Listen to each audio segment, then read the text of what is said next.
This is a Two Front podcast. It's the biggest fear in the world. Number one, over dentistry and over death is public speaking. Look at how one presentation turned your whole life around. I started as an international student. I walked into NYU with big dreams, and I grew all the way from a student to faculty, program director, and now I'm a dean. Every step of that journey taught me something very important and powerful, and it's that true growth doesn't come from clinical skills alone. Anabella was, when I first met her, preparing the stage to really create an amazing career in the academic educational world at NYU. You actually got a Lifetime Achievement Award from the President of the United States. Global Outreach is a program that I oversee where we take a group of students, faculties, and staff, and we travel around the world to offer oral health to communities in need. But it's not just that, it's also training the next leaders that are with us, training the next generation to take action and lead with compassion. You got a crooked smile, well that don't bother me much. You double over, working double time, you double tough. I'll just shine it up until the sun hit like a glare. I gotta dare, get the fuck up out the chair. Today, we have Dr. Anabella Oquendo from NYU Dental, who is really revolutionizing dentistry in a very unique way. You're the first guest that we've had on our show that's really looking at dentistry in a holistic way, fixing dentistry on a mission to fix dentistry beyond fixing teeth and really fixing our industry as a whole. So, Dr. Anabella Oquendo, welcome to the Happy Dentist. Thank you so much. What a pleasure to be here. I know Anabella since I don't even know, more than 10 years. When I first met her, she was just starting her journey at NYU, and is one of the professionals that I know that is the most passionate about education, and that's something that connected us since the beginning. As you all know, I'm in education. I love education. That's my life. That's what I do for a living. And Anabella was, when I first met her, preparing the stage to really create an amazing career in the academic educational world at NYU. And we're going to talk about the amazing things that she achieved there. She's just growing every time I go back to NYU. She's in a higher position and just growing and growing and growing, becoming the boss there. And it's going to be beautiful to understand better the projects that she's running and where dental education is going from the university standpoint. I think that's one of my main curiosities here to explore. And honestly, so needed, Anabella. NYU is also my alma mater. And, I think from month one of being there, I was like, there's a lot that can be improved here. So I wanted to start off by asking you, when did you realize that dentistry needed to be fixed beyond just fixing teeth? Well, that realization came through, I would say, experience, right? As Christian said, I started as an international student. I walked into NYU with big dreams, and I grew all the way from a student to faculty, program director, and now I'm a dean. And every step of that journey taught me something very important and powerful. And it's that true growth doesn't come from clinical skills alone.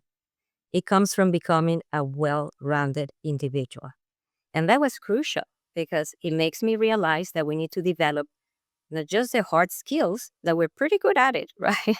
But also the soft skills that are going to shape who we are as professionals and as people.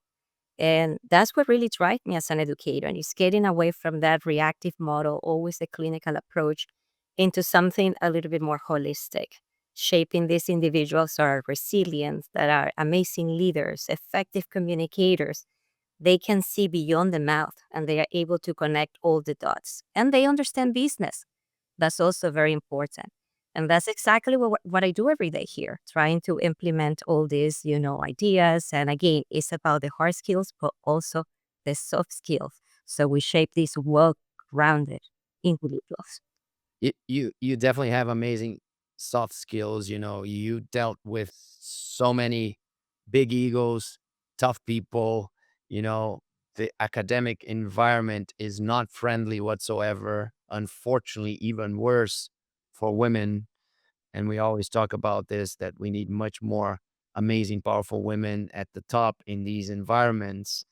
Uh, how it was for you to start as a student and then grow all the way to the position that you are first, did you know since always that academics was your path?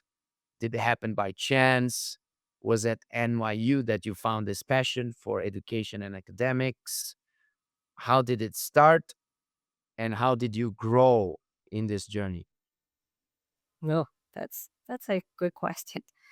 I think it took time. And that's a great point. I never knew I was going to be in education or teaching or a leadership position. I was a very clinician, like into clinics a lot and patient care. But as I said before, it was, every step was teaching me and was helping me to grow. And I think at the end of the day has to do with the type of leader you are. And I'm always investing in my self leadership so I can be the best possible leader, right? So lifting people, building communities, and leading with a vision, but also hard. And at the end of the day, as you said, yes, it's a difficult environment, but you just have to model it. You just lead by example. And it's cultivating a culture where people feel seen, they feel supported, and they feel challenged to grow too. And being the leader is not about being the loudest or being the boss. It's about impact and how many people you bring along. And that's when you start, growing and true change really happens, right? People feel that, you create teams where you have a shared vision and there is open communication and they feel empowered, they feel inspired, they feel motivated. And, it comes together, but it's hard. It's hard because it requires a lot of growth, constant development. Like that self leadership is something that I put a lot of effort into it. I'm always But you, striving to be better, always reading. Yeah, you sorry. came from Venezuela to Mhm. study at NYU, right? Correct. And Correct. your plan initially was to do your program at NYU and go back to Venezuela? That's right. That was the plan. What Exactly. happened that made you stay? Okay. So actually, I was planning to go back. Exactly as you said, I had my clinic up and running, an office, not a clinic, but an office waiting for me with the aesthetic skills that I came to learn. But as I started growing in this program as a whole, I gave a presentation. It happened then. I gave a presentation and the dean happened to be there. And I was called after the presentation and he offered me to stay. And I remember saying to the person at that moment that was running our programs, I said, yeah, but I'm a clinician. If I stay here, how can I practice? And he told me, it's okay, you will have your practice. We have an NYU faculty practice and you stay and you'll be teaching. And I actually took the opportunity, not because I didn't know this was going to become a passion, teaching and education. It was because of Venezuela, the way things were going in Venezuela. So I said, this is an opportunity that I should just take it and go with. And best decision I ever made because I discovered my true passion, which I think is making this wider impact through education and through patient care. Mhm. So this initial program, you went to NYU for initial program. What was it? 2 years? It was 2 years, 1 year of full time aesthetics, and then I became the fellow, the chief fellow of the program. And that's when this opportunity opened up. And that this next opportunity was for how many years? More. Okay, then it was a faculty. Then after about 2 years, I became the program director of the program that gave me so much. So I became the head of aesthetics. And that was really a good But in full. what moment you decided, you know what, I'm not going back to Venezuela? Exactly. In what moment that happened? It was so difficult. I remember keeping my office open. It was so hard to let it go. And maybe 2 years into the process, it was a phone call. And I said, that's it. I can't hold it up. I know I'm not coming back. You know that sinking feeling when the same patient keeps coming back for crown after crown? Yeah, we've all been there. Here's the thing. What if we could actually prevent all that mess with a simple bite correction? That's where we come in at Two Front. We handle the whole Invisalign process for you. I'm talking zero ClinChecks, zero lab bills, barely any chair time. Oh, and we take on the liability too. Your patient gets a healthy bite that'll save them thousands down the road. You get to be the hero who prevented years of dental drama. It's honestly a no brainer. Check out Two Front and start helping your patients dodge a lifetime of dental work today. One presentation can make such a big difference. This is something that I'm trying to instill in my nieces and nephews is the power of public speaking. Thank That when you're on stage, when you command a room, no matter what topic you're on, but that is powerful, and look at what it can turn into. I mean, it's the biggest fear in the world. Number one, over dentistry and over death is public speaking. And it is so powerful that look at how one presentation turned your whole life around. And since you mentioned that, Kyle, when people talk about the importance of being good at presentations, they think about conventional, traditional presentation, Correct. a laptop, a projection, and an audience, when in fact you have many situations in life where you're giving a presentation. If it's in the corridor of a building, a business conversation that somebody important is giving you 5 minutes to talk, on an important meeting, or a casual meeting on a social event. Yeah. I mean, that's why I love what Annabella said is like, first of all, I just love how you said it's so much more than clinical dentistry. And that's so nice to hear because I am harping on that over and over and over again because every dentist that I know is putting 100% of their effort on clinical dentistry. And then they come to me saying they're burnt out. And I'm like, well, you're not going to get better at the other things unless you're putting time, effort, and money into it. So I love hearing that from like a high level in the university too. It's really going to help start out a lot of our students on the right path. I tried to do this. I taught at a university for 9 years. I taught at USC, and I always tried to instill some of that in there, but I didn't have any power. I was a part-time faculty. So having someone that has some power and some influence coming from the top, I mean, you are going to change so many lives with this. Yeah, it's incredible. It's the reason that I found NYU so challenging and then going into the real world so challenging because I had 0 skills. I'm so You happy got you all brought the up clinical business skills. skills. I had all the clinical skills. I made all A's. I was in the top 5% of my class, but it didn't make a difference. I graduated and I was so naive. I didn't even know how to open up a bank account. So, I think something that I found was challenging at NYU is this fixed mindset where, I think, Kyle, to your point, I suggested some things to my instructors and they're like, yeah, yeah, yeah. But you're at the top now, like Christian said. So I'm curious, how have you cultivated a mindset shift at NYU to make these changes to promote soft skills and business skills? Well, one of the first one I implemented, it was public speaking. That realization how important is the art of storytelling. And as you say, you don't have to be in the podium. You present to your patients all the time. All the time. So that was the first one I said, I'm going to do something completely different. And it called even the students' attention. Sometimes, it's challenging, or I would say this holistic approach can be challenging because of the long-standing mindsets. Not everybody's ready for a change. And even the students, sometimes they question the system and they tell you, why are we doing this? Why aren't we spending our time in prepping a tooth? But I just wait and they get it. Then you see how they light up because they were able to connect the dots, or because their life or our patient's life changed because they were able to see beyond the mouth. And as you guys say, I think that's exactly where the frustration and the burnout is coming from, because we train them to do just part of the work, just a little part of the work, which is the clinical skills, but we cannot solve everything with our handpiece. We have to have all these hats, the leader, the entrepreneur, we have to build systems, we have to collaborate, we have to create a culture. And that's shocking because they go like, wait a second, I didn't sign up for this. And that's where the frustration comes. And that's what I'm trying to, let's say, change. And public speaking was first. And after public speaking, we started teaching about, I developed a whole business course, complete the whole year. They have to sit down, all the programs together, and it has nothing to do with teeth. Actually, when they present public speaking, the final work is like a tech talk, something similar. And I prohibit them to talk about dentistry. I don't Oh, want to. wow. It's just Love your that. biggest passion, and it has to be outside of what we do. That's very cool. Yes. So, So so they give they us a. yeah. Go Go ahead. ahead. Go ahead. Go ahead. I get very excited. No, no, no. We're So gonna are talk we. more about the program. Yeah.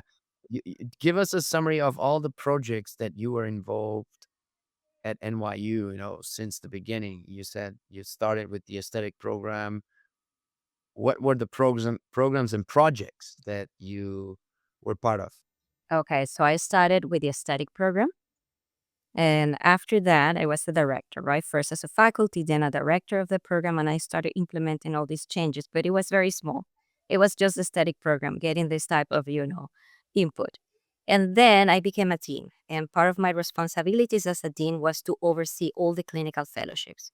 So we have implant dentistry, digital dentistry, which has been a great revolution. We have aesthetics, and we have oral surgery. And then on the top of that, I also oversee what we call global outreach. And that was also part of this transformation. The realization came from global outreach as well. Because what global outreach is a program that I oversee where we take a group of students, faculties, and staff, and we travel around the world to offer oral health. But it's not just that to communities in need, but it's not just that. It's also training the next leaders that are with us, training the next generation to take action and lead with compassion. And doing this work, I realized that these communities, they don't just need our clinical skills because it's not sustainable. A patient that will eliminate a cavity today will develop another one tomorrow, and we're gone. We're back in New York. So that wasn't sustainable. And seeing that firsthand and starting developing and implementing prevention systems as our strongest focus and education and also systems of support, partnering with the locals, because otherwise it's not going to work. We go back and we will be alone. So partnering with the local governments, partnering with the local leaders and the healthcare providers. So in that way, we create a system that is long-term, more sustainable, and we empower the communities to take ownership of the overall health, because that's the other thing. Dentistry and being, inside the mouth and not thinking we're connecting with the rest of the body is another problem. So that's another pillar of my vision in dental education is connecting the mouth and the body. Annabella, I just want to shout you out real quick because you talk about how you just wanted to make a bigger impact on the world, really, is what you've done, to the point that you actually got a Lifetime Achievement Award from the President of the United States for your global outreach program. So, for our listeners, I just want everyone to know the impact that you can make as a dentist. And I also just have to shout you out because I think this is the power of female leadership. You've really brought so much. I can't even believe that NYU now has business and leadership programs. That is such a blessing for anyone in dental school that's listening. We didn't get that. We did not get that. So you're very, very lucky. NYU has business and leadership in dental school. That's the difference. They have that in other schools. Yeah.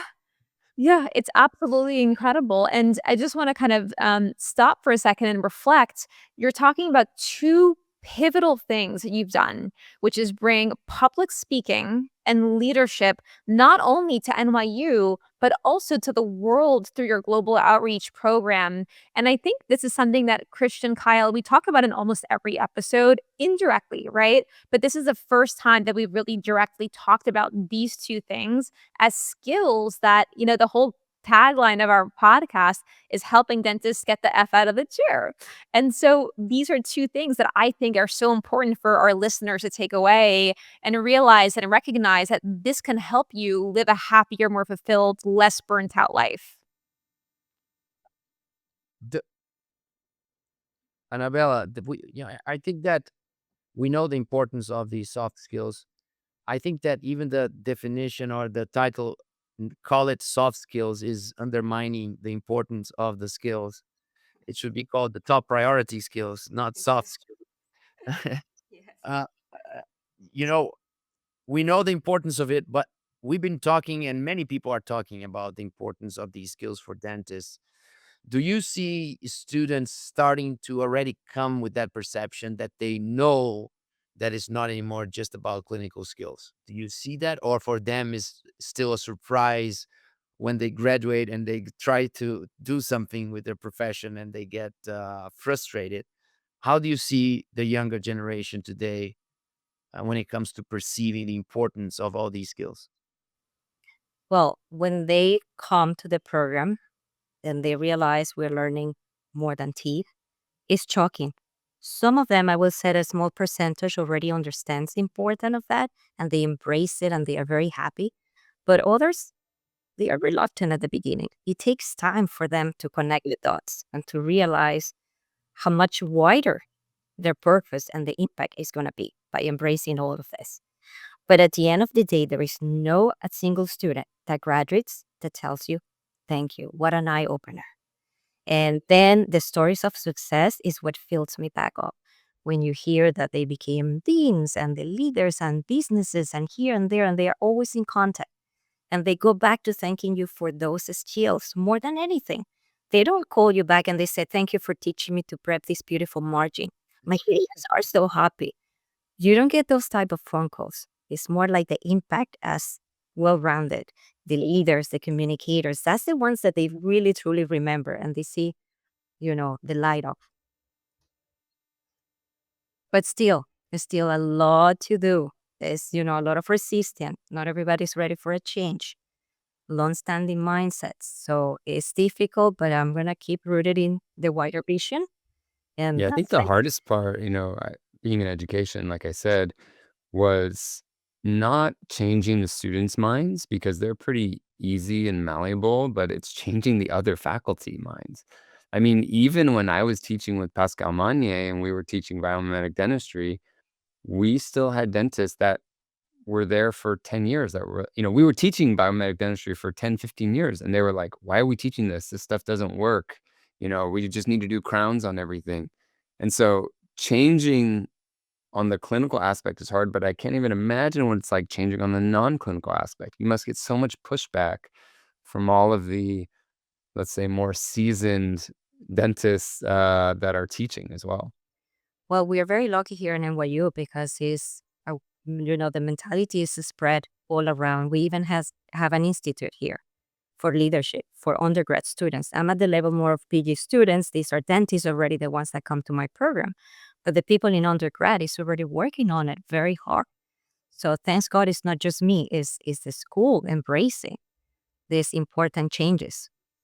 But you know what? Dental schools are so antiquated compared to universities. When I was at Harvard for my ortho residency, I really wanted to get a double degree in business because at that point I realized all these companies like Smile Direct Club and all these, companies that didn't deliver quality care, quality dental care were coming out. And I was like, I've got to learn business. And they told me, well, if you were part of a medical school, we have a program where you can get a dual degree, but you're part of the dental school and Which we is don't. crazy because most doctors don't run their own businesses, Exactly. It makes no sense. and And most so dentists do. they told me it would take 2 years to petition to try to get a dual degree. So what you're doing is just so incredible because it doesn't exist for dentists. So let me understand. If you're in medical school, you could do business in parallel, but if you are at dental school, you cannot. It didn't exist. It doesn't exist. Isn't that wild? At Harvard University, right? Like, so Annabella, what you're doing is just, I really love that you're tying education to impact because that's what it is. It's you are making a huge impact by implementing these changes at the university level. And I'll just share a quick story, which is I transitioned from private school in New Orleans when I was in high school to boarding school in Andover, Massachusetts, my senior year of high school. And I went from one great school, I was very blessed, very, very blessed, to an incredible boarding school. And that boarding school changed my perspective of how big of an impact I can make in this world. I went to school where like George Bush got taught and like all these incredible people. And so I do think that you have the opportunity, literally single handedly, to impact how dentistry is shaped by changing these young minds and cultivating them. Annabella, I know you do something like a Shark Tank kind of competition. Can you tell us more about that? Oh, that's so much fun. It's a very fun, high energy Shark Tank style competition, like Pitch Tank, where we take the students outside of the clinics into the spotlight and they have to pitch their great ideas, amazing ideas they come up with. And they present their ideas to a panel of judges, the experts. We call them the Shark. And it's a very hands on, go and do it, get it done type of mentality. And that really sets the next generation apart. So it has been a lot of fun because at the end of the day, it's not just about being creative and having ideas. That's not going to get you anywhere. It's how to plan it, how to test it, how to make them happen, all the steps needed. So we teach them during the year to spot needs or to spot solutions or problems that we have, and then we help them map out the solution, the value proposition, all the steps needed. And who knows, maybe some of those ideas will take off and it'll be a Do lot of people fun. invest in these? Well, right now I'm partnering with the Leadership Institute in NYU outside of the school. So the head is coming. He's going to be one of the sharks. We have the competition next week. So he's one of the sharks and he's been investing at least time, a lot of time teaching the students from, his point of view and his knowledge on how to get all of this done, how to map it out, how to plan, how to test. And again, some of them start like, oh, why do I have to do this? You're getting me away from the clinic floor. But So everybody does this? yeah, I'm sorry, they have no option. They have to do it. Wow, that's cool. You have Okay. to do it. And we even have, let's say, classes and sessions on how you're going to do the pitch, how you're going to dress, what is going to be that peak moment when you walk in the podium. You cannot just present an idea. It has to do also with the presentation itself. Your idea can be great, but if you don't know how to sell it, I'm sorry, the judges won't pick you. So What an amazing skill. you are cultivating an environment of dental entrepreneurship. Like, that is incredible. Like, Amazing. every person applying to dental school needs to know that. Like, I don't know any practice. I would say that makes a huge difference when you compare the top dental schools in US. You're really helping NYU stand out, I believe. That's something that makes a huge difference. But I didn't know about that. You need to talk more about it. And then People and need that's to the fun know. part. And that's really the fun part. To kind of summarize it, I really call it the 7 dimensions. These are like key pillars that really help me shape these individuals. And we always said, okay, the first one, the clinical skills, obviously, they are essential. No way, there's no other way to go. Yeah, that's the baseline. Baseline. Yeah. So grounded in evidence, guided by ethics, and delivered with empathy. That's a must. Second one is a interdisciplinary mindset. They must collaborate with other disciplines. I love how Christian calls it. You call it collective intelligence. That's the only way to really come up with treatment plans that are like here, delivering the highest standard of care. The third one is connecting the mouth to the body. We are not teeth doctors. That's not true. We are oral health physicians. We play a key role in the overall health of the patient. And, we don't practice it enough. We need to collaborate with other healthcare practitioners, and that's key in this well-rounded growth. Then number 4 is that well-rounded individual. We are, creating these amazing leaders, effective communicators, and students with a mindset to understand business, marketing, and the impact of influence. And then we have well-being. That's another piece of the pie that I'm very invested on it. Is that well-being aspect. We need to teach them to take care of themselves mentally, emotionally, physically, because burnout is a growing challenge. And we need to create this resilience, balance, humans with self-leadership prepared to hit the real world. Let's go deeper Then- into that. How do Yeah. you do that? No. Complete the 7. Complete the 7. Okay, sorry. We'll go back there. And then the other one is digital dentistry. I love it because it's a revolution. We're so lucky. And it's not here to replace us. It's here to help us sharpen our skills, be more predictable. And in that way, we can focus on a wider picture. And then the last one is service. That's my global outreach heart. The last one is with all the skills and knowledge, the responsibility to give back through advocacy, service, and caring for people in need is a must. And I think these 7 dimensions, they create a space for identity, for purpose, and real impact. And that's what I'm passionate about. And that's what I'm building every day. So, going back to your point, how do we teach them? I don't stop talking about it. It's constant repetition. I even get to a class and said, who exercised this morning? What time do you wake up? Excuse me, what time do you wake up? Do you own your morning?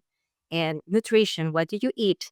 And it's constant. I could actually be very annoying. And they laugh with humor. I always, carve a space for humor. But I don't stop. I don't stop. And I teach them what are the implications.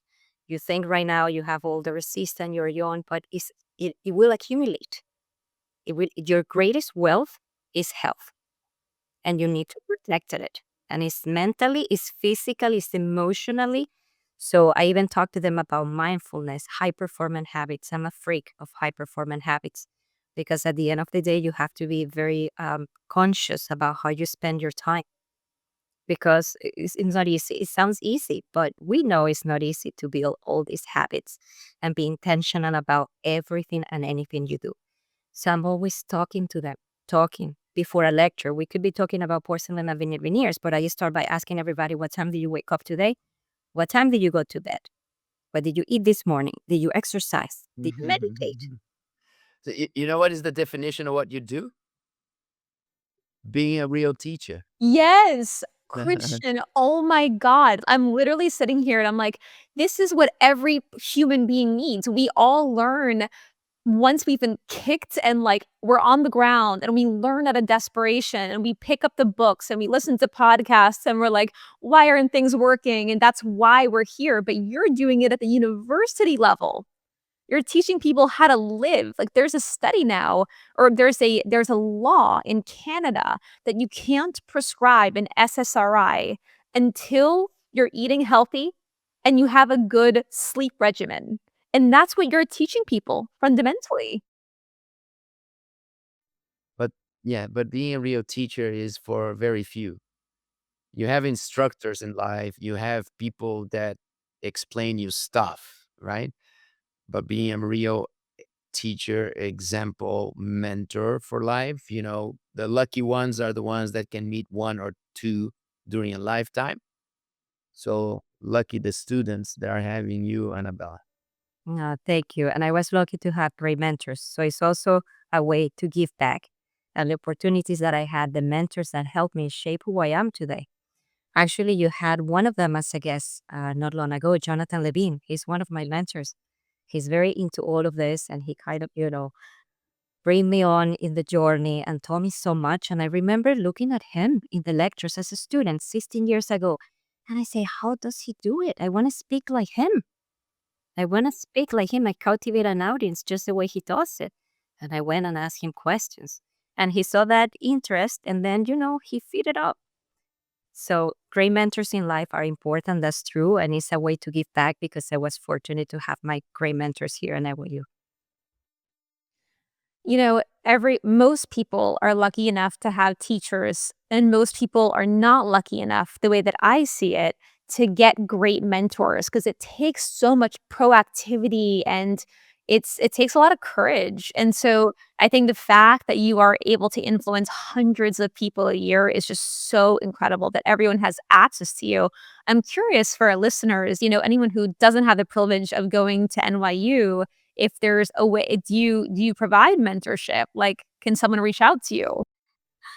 Well, I'm happy to help anybody. I don't know. I think Instagram, a message. I'm more than happy to speak to people.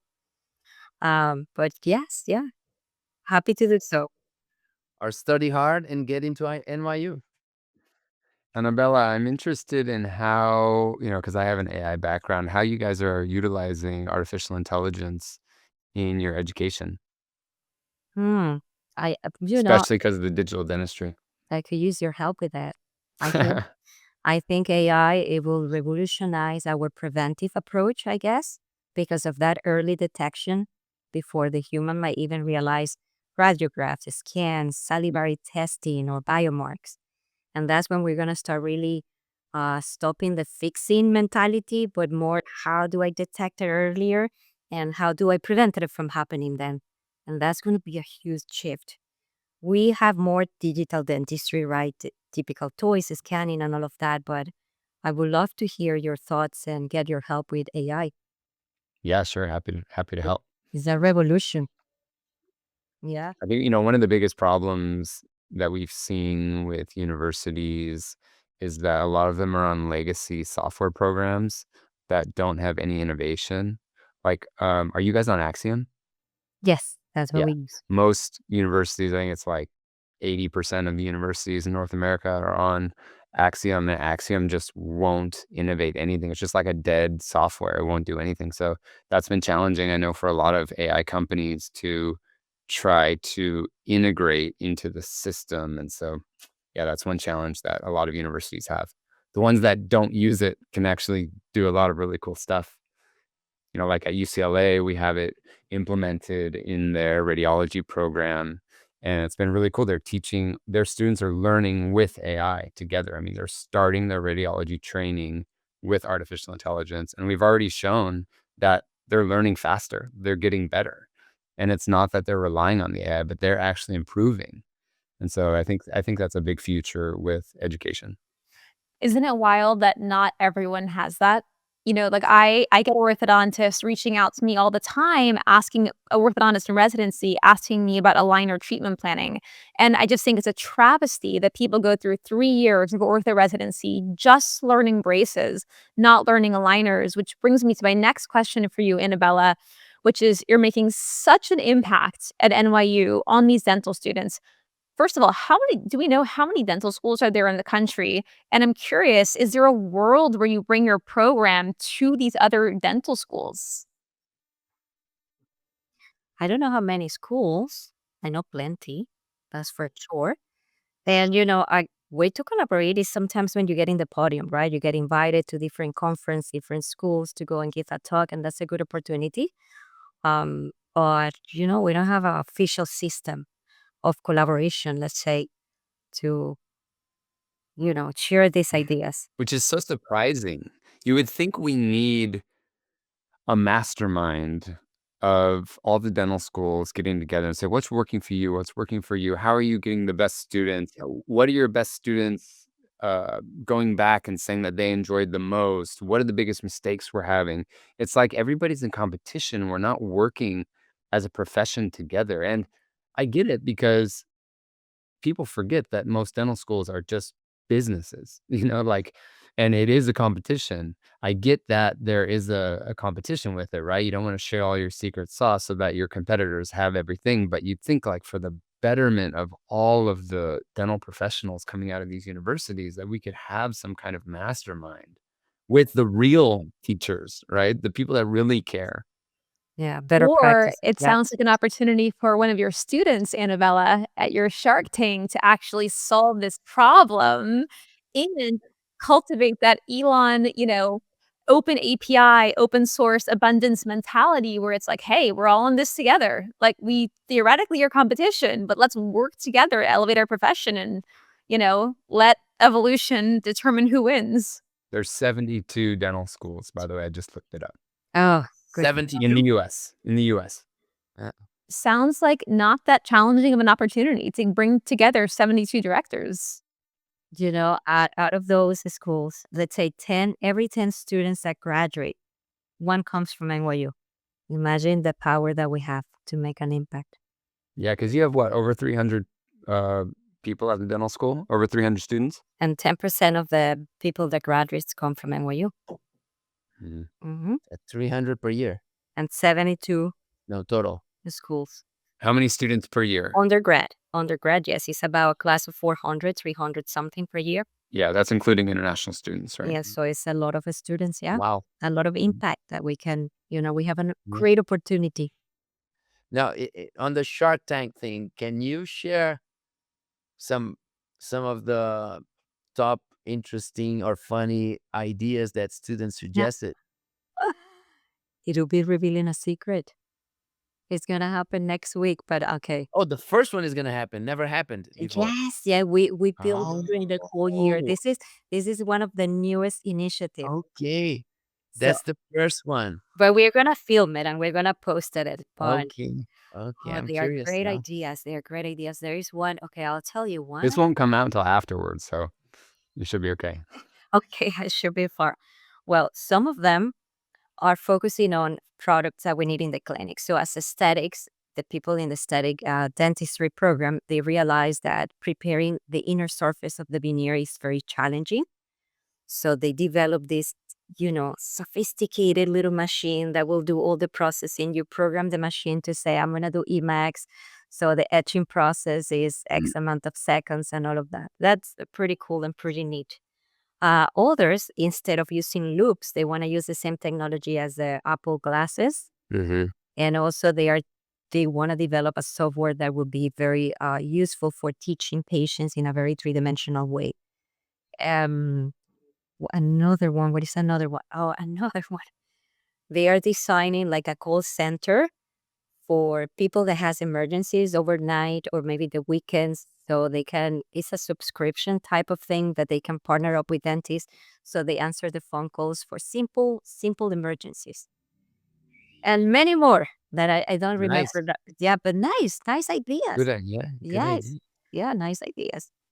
I mean, that's so incredible. Annabella, this has been, I mean, I think you're recording number 25, I believe.